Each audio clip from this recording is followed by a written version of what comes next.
എല്ലാവർക്കും നമസ്കാരം. ചാനലിലേക്ക് സ്വാഗതം. ഇന്ന് നമ്മൾ എടുക്കാൻ പോകുന്ന റീഡിങ് എന്താണ് നിങ്ങളുടെ ലവ് റിലേഷൻഷിപ്പിലുള്ള ഇപ്പോഴത്തെ ഒരു സിറ്റുവേഷൻ എന്നതാണ്. എന്താണ് യൂണിവേഴ്സ് പറയുന്നത്, നിങ്ങളുടെ റിലേഷൻഷിപ്പിൽ ഇപ്പോൾ കടന്നു പോയിക്കൊണ്ടിരിക്കുന്ന സിറ്റുവേഷൻ എന്താണ് എന്ന് ഒന്ന് നോക്കി നോക്കാം. അതിനു മുമ്പ് എന്നോട് പറയാനുള്ളത്, ഇത് എല്ലാവരും സ്വന്തം ഇഷ്ടപ്രകാരം മാത്രം കാണേണ്ട വീഡിയോകളാണ്. അതുപോലെ ജനറലായിട്ടുള്ള കളക്റ്റീവായിട്ടുള്ള റീഡിംഗ് ആയതുകൊണ്ട് തന്നെ എല്ലാവർക്കും റെസൊനേറ്റ് ആകണമെന്നില്ല. റെസൊനേറ്റ് ആകുന്നവർ മാത്രം അതിലുള്ള പോസിറ്റീവ് എനർജീസിനെ സ്വന്തം ലൈഫിലേക്ക് അട്രാക്റ്റ് ചെയ്യാവുന്നതാണ്. എവിടെയെങ്കിലും വെച്ച് നിങ്ങൾക്ക് ഒരു നെഗറ്റിവിറ്റി ഫീൽ ചെയ്തിട്ടുണ്ടെങ്കിൽ ദയവ് ചെയ്ത് നിങ്ങൾ വീഡിയോ ഒന്ന് സ്കിപ്പ് ചെയ്ത് പോകേണ്ടതാണ്. അപ്പം നമുക്ക് റീഡിങ് എടുക്കാം.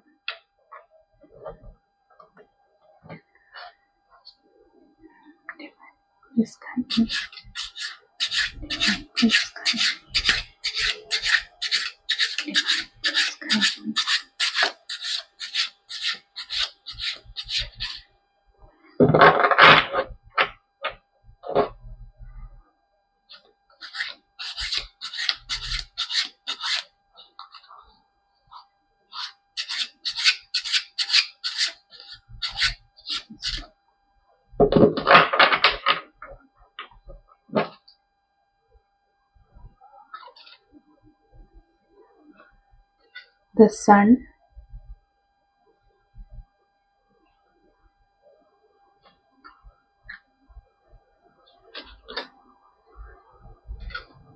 Page of Wands,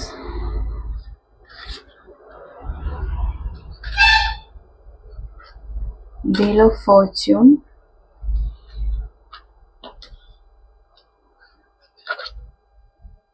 Two of Swords,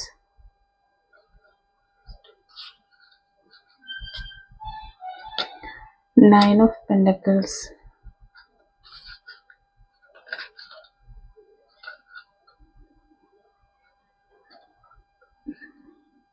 Devil,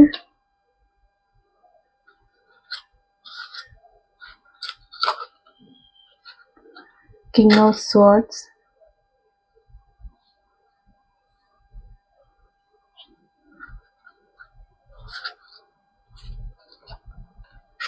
the Moon,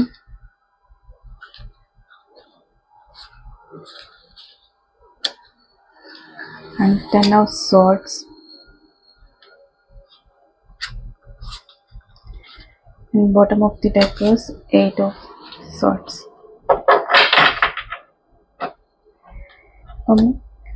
ഇവിടെ നോക്കിക്കഴിഞ്ഞു കഴിഞ്ഞാൽ നമുക്ക് കാണാൻ പറ്റുന്നത്, നിങ്ങളുടെ ഒരു റിലേഷൻഷിപ്പ് ഇപ്പോൾ പോയിക്കൊണ്ടിരിക്കുന്ന ഒരു സിറ്റുവേഷൻ എന്ന് പറയുന്നത് വളരെയധികം വേദനിക്കുന്ന ഒരു വളരെ പെയിൻഫുൾ ആയിട്ടുള്ള ഒരു സിറ്റുവേഷനിലൂടെയാണ് പോയിക്കൊണ്ടിരിക്കുന്നത്. നിങ്ങൾ നിങ്ങളുടെ ഈ ഒരു പാർട്ട്ണറിനെ വളരെയധികം സ്നേഹത്തോടെ അല്ലെങ്കിൽ വളരെയധികം ഇഷ്ടത്തോടെ നിങ്ങൾ കണ്ടിരുന്ന ഒരാളാണ്. പക്ഷേ കാലം മാറുന്നതിനനുസരിച്ച് അല്ലെങ്കിൽ സമയത്തിനനുസരിച്ച് ആ ഒരു ഇഷ്ടത്തിൽ അല്ലെങ്കിൽ തിരിച്ച് ഇങ്ങോട്ടേക്ക് നിങ്ങളോടുള്ള ആ ഒരു ഇഷ്ടത്തിൽ കുറവ് വരികയും ഒരു സെപ്പറേഷൻ പീരീഡിലേക്ക് ഇത് പോവുകയും ചെയ്തു എന്നാണ് കാണിക്കുന്നത്. അപ്പം ഇവിടെ നിങ്ങളുടെ എനർജി എടുത്തു കഴിഞ്ഞാൽ ടെൻ ഓഫ് സോർഡ്സ് ഒക്കെയാണ് ഇരിക്കുന്നത്. വളരെ പെയിൻഫുൾ ആയിട്ടുള്ള ഒരു എൻഡാണ് ഇവിടെ സംഭവിച്ചിരിക്കുന്നത്. അപ്പം നിങ്ങൾക്ക് നോക്കിക്കഴിഞ്ഞാൽ ഈ കാർഡുകളിലൂടെ എല്ലാം പറയാൻ പോകുന്നത് ഒരു ഡിവൈൻ ഇൻ്റർവെൻഷൻ തന്നെയാണ്. അതായത് ഡിവൈൻ്റെ തീരുമാനത്തിനപ്പുറത്തേക്ക് നമ്മുടെ ആരുടെയും ജീവിതത്തിൽ ഒന്നും നടക്കുന്നില്ല അല്ലേ.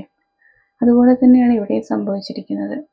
വലിയ മോശമില്ലാതെ അല്ലെങ്കിൽ നല്ല രീതിയിൽ പോയിക്കൊണ്ടിരുന്ന ഒരു റിലേഷൻഷിപ്പിൽ ഒരു കൺഫ്യൂഷൻ വരികയും അല്ലെങ്കിൽ ഒരു മിസ്അണ്ടർസ്റ്റാൻഡിങ് വരികയും ഒരു തെറ്റിദ്ധാരണയുടെ പുറത്തോ അങ്ങനെ എന്തെങ്കിലും ആയിരിക്കാം. വളരെ ചെറിയൊരു കാരണം മാത്രമേ ഉണ്ടാവുള്ളൂ. ആ ഒരു കാരണം കൊണ്ട് തന്നെ നിങ്ങൾക്ക് ഒരു സെപ്പറേഷൻ വന്നു. നിങ്ങളിവിടെ വളരെയധികം വേദനിച്ച് വളരെ പെയിൻഫുള്ളായിട്ട് ഈ ഒരു വേദനയിൽ നിന്ന് നിങ്ങൾക്ക് പുറത്തേക്ക് വരാൻ പോലും കഴിയുന്നില്ലാത്ത ഒരു സിറ്റുവേഷനിലാണ് ഇപ്പോൾ നിൽക്കുന്നത്. ഇപ്പം വളരെ ഇമോഷണലി വീക്കായിട്ട് നിൽക്കുന്ന ഒരു സിറ്റുവേഷനാണ്. ഇവിടെ 8 ഓഫ് സോൾസ് പറയുന്നതും സെയിം. നിങ്ങൾ ആ ഒരു ലൂപ്പിൽ, അതായത് ഈ ഒരു റിലേഷൻഷിപ്പിൽ നിങ്ങൾ കൊടുത്ത എഫേർട്ടുകൾ ഒക്കെ നിങ്ങളുടെ മനസ്സിലുണ്ട്. അപ്പം നിങ്ങൾക്ക് ആ ഒരു ലൂപ്പിൽ നിന്ന് പുറത്തേക്ക് വരാൻ കഴിയുന്നില്ല. നിങ്ങൾ ഇപ്പോഴും അവിടെ സ്റ്റക്കായിട്ട് നിൽക്കുകയാണ്. അപ്പോൾ ഇവിടെ കാണാം നിങ്ങൾക്ക് ഒന്ന് കണ്ണുകൾ അത്ര ടൈറ്റിലല്ല കെട്ടിവെച്ചിരിക്കുന്നത്, കൈയും കണ്ണും ഒന്ന് നമ്മളൊന്ന് ശ്രമിച്ചു കഴിഞ്ഞാൽ നമുക്ക് ഇതിന് പുറത്തേക്ക് വരാൻ പറ്റുമെന്നത് മാത്രമേ ഉള്ളൂ. പക്ഷെ ഇപ്പോഴും നമ്മൾ ആ ഒരു പെയിനിനെ, നമുക്ക് ആ ഒരു വ്യക്തി തന്ന ഒരു പെയിനിന്, ആ ഒരു പെയിനിൻ്റെ പുറത്ത് നമ്മൾ ഇപ്പോഴും നമ്മൾ ആ ഒരു എവിടെയാണോ ആ ഒരു വ്യക്തി നമ്മളിൽ നിന്ന് പോയത് ആ അതേ സിറ്റുവേഷനിൽ തന്നെ നമ്മൾ ഇപ്പോഴും കണ്ടിന്യൂ ചെയ്തുകൊണ്ടിരിക്കുന്നു എന്നാണ്. ഇവിടെ ഡെവിൾ എനർജി എന്ന് പറയുന്നതും ഇതേപോലെയാണ്. നിങ്ങൾക്കിടയിൽ വളരെയധികം ഒരു ഈഗോ അല്ലെങ്കിൽ ഒരു ബ്ലാക്ക് മാജിക് ടൈപ്പ് കാര്യങ്ങളൊക്കെ നടന്നിട്ടുണ്ട്. ഇപ്പം ഒരു നെഗറ്റീവ് അറ്റാക്ക് വന്നതുകൊണ്ടും കൂടെ ഇതും ഇതിൻ്റെ കൂട്ടത്തിലൊരു കാരണമാണ് ഈ ഒരു റിലേഷൻഷിപ്പിൽ ഈ ഒരു സിറ്റുവേഷനിലേക്ക് എത്തിക്കാൻ പറ്റുന്ന രീതിയിൽ. അപ്പം ഇവിടെ വീൽ ഓഫ് ഫോർച്യൂൺ വന്നിട്ടുണ്ട്. വീൽ ഓഫ് ഫോർച്യൂൺ എന്ന് പറയുമ്പോൾ എല്ലാം മാറി വരും എന്നുള്ളത് മാത്രമാണ്. സമയത്തിനനുസരിച്ച്, ഡിവൈൻ ടൈമിനനുസരിച്ച് എല്ലാ കാര്യങ്ങൾക്കും മാറ്റം വരും. അപ്പം നിങ്ങളുടെ ഒരു ഏറ്റവും മനോഹരമായിരുന്നൊരു കാലമായിരിക്കാം നിങ്ങൾക്ക് നിങ്ങളുടെ ഈ പേഴ്സണിൻ്റെ കൂടെ ഉണ്ടായിരുന്നത്. ഇവിടെ 9 ഓഫ് പെൻറ്റക്കിൾസ് ഉണ്ട്. വളരെ വെൽത്തിയായ, വളരെ അബണ്ടൻ്റായിട്ട് നിങ്ങൾ ജീവിച്ചിരുന്ന ഒരു സിറ്റുവേഷൻ ആയിരിക്കാം. അവിടെ നിന്നാണ് നിങ്ങൾ ഈ ഒരു 8 ഓഫ് സോൾസിൻ്റെ എനർജിയിലേക്ക് എത്തിയത്. കാരണം അത്രമാത്രം പെയിൻഫുള്ളായിട്ട് നിങ്ങൾ ഈ വ്യക്തി വിട്ടിട്ട് പോകുമ്പോൾ, അതങ്ങനെയാണ്. നമ്മൾ ഏറ്റവും അധികം സ്നേഹിക്കുന്ന, അല്ലെങ്കിൽ നമ്മുടെ എല്ലാ കാര്യങ്ങളും, നമ്മുടെ എല്ലാ എനർജിയും, നമ്മുടെ എല്ലാം അവിടെ ഇൻവെസ്റ്റ് ചെയ്യും. പക്ഷേ അപ്പം നമ്മൾ എന്ത് ചെയ്യും? നമ്മൾ അവരുടെ നിന്ന് വളരെയധികം കണ്ടീഷനിലാകും. നമുക്കത് തിരികെ വേണമെന്ന് നമ്മൾ ആഗ്രഹിക്കും. അങ്ങനെ വരുമ്പോൾ നമുക്ക് എപ്പോഴും പെയിൻ മാത്രമേ കിട്ടുള്ളൂ. ഇതാണ് ഇവിടെ പറയുന്നത്. അപ്പം ഇവിടെ ഡിവൈൻ പറയുന്നത്, അല്ലെങ്കിൽ ഈ ഒരു സിറ്റുവേഷന് ഈ ഒരു വ്യക്തി, നിങ്ങളുടെ ഈ ഒരു വ്യക്തി വളരെയധികം ഇമോഷൻസിന് വാല്യൂ കൊടുക്കാത്ത ഒരു വ്യക്തിയായിട്ടാണ് തോന്നുന്നത്. കുറച്ചും കൂടി മെറ്റീരിയലിസ്റ്റിക് ആയിട്ട്, അല്ലെങ്കിൽ കുറച്ചുകൂടി ലോജിക്കലായിട്ട് ചിന്തിക്കുന്ന ഒരു വ്യക്തിയായിട്ടാണ് ഇവിടെ കാണുന്നത്. കാരണം ഇവിടെ വന്നിരിക്കുന്നത് മുഴുവനും കൂടുതൽ വന്നിരിക്കുന്നത് സോഡ്സിൻ്റെ എനർജിയാണ്. അപ്പം അതുകൊണ്ട് നിങ്ങൾ കൂടുതൽ ഇമോഷണൽ ആയിരിക്കാം, പക്ഷെ ആ ആൾക്ക് ഇമോഷണലായിട്ട് നിങ്ങളോട് കണക്ട് ചെയ്യാൻ പറ്റാത്തത് കൊണ്ടായിരിക്കാം നിങ്ങളിൽ നിന്നൊരു സെപ്പറേഷൻ എടുത്തിരിക്കുന്നത്.